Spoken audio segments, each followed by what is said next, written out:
প্রত্যেক প্রাণীকে মৃত্যুর স্বাদ গ্রহণ করতে হবে। আমাদের সকলেরই ফজর নামাজের পর কবরে এসে দাদা দাদি নানা আত্মীয় স্বজন এবং সকল মুমিন বান্দার জন্য কবরে দোয়া করা দরকার এবং অবশ্যই করতে হবে।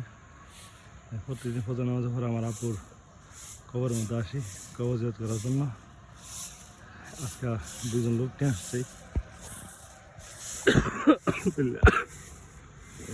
পরিষ্কার করার জন্য এবং কবর মাটি দেওয়ার জন্য সকাল থেকে কাজগুলো করতেছি।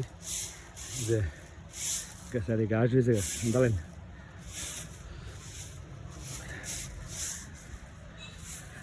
কবর সবাই দোয়া করবেন আমার জন্য এবং কবর পাশে গেল কবর সালাম দেবো আসসালামু আলাইকুম হ্যালো কবর।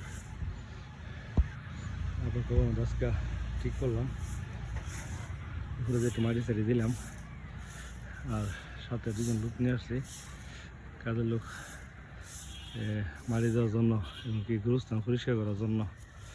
গুরুস্থানের মধ্যে রাস্তার মধ্যে অনেক মহিলা হালিফে আটা জানা সকালবেলা, তার জন্য আরও দেওয়ার জন্য নিয়ে আসলাম। আর বড় ভাই কোদাল দিয়ে সাইডে গাছ পেয়েছে। মাসাল্লাহ সুন্দর হয়েছে। তোমার নাম নাকি তা? তোমার নাম? রাজুদ্দিন।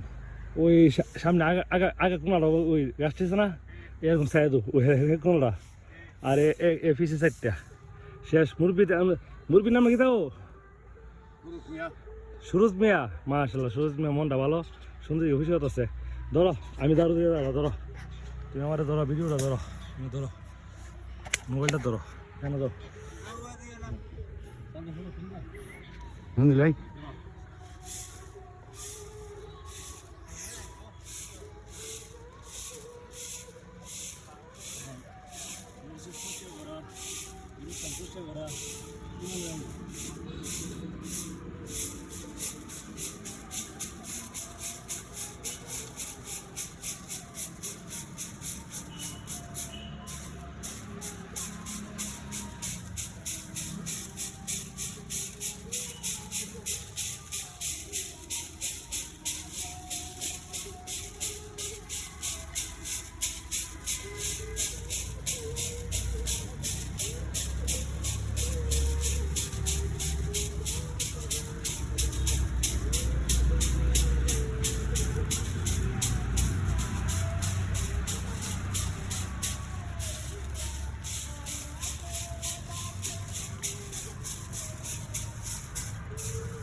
আলহামদুলিল্লাহ সমস্ত কবর সবাই দোয়া করবেন।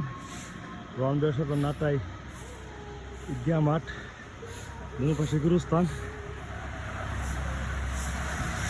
কত বড় বড় সর্দার, বড় বড় পয়সাওয়ালা, হ্যাঁ সুন্দর সুন্দর যুবতী নারী জুম মাইরা ঘুমাইলিছে, কোনো আওয়াজ নাই, কোনো কথা নাই।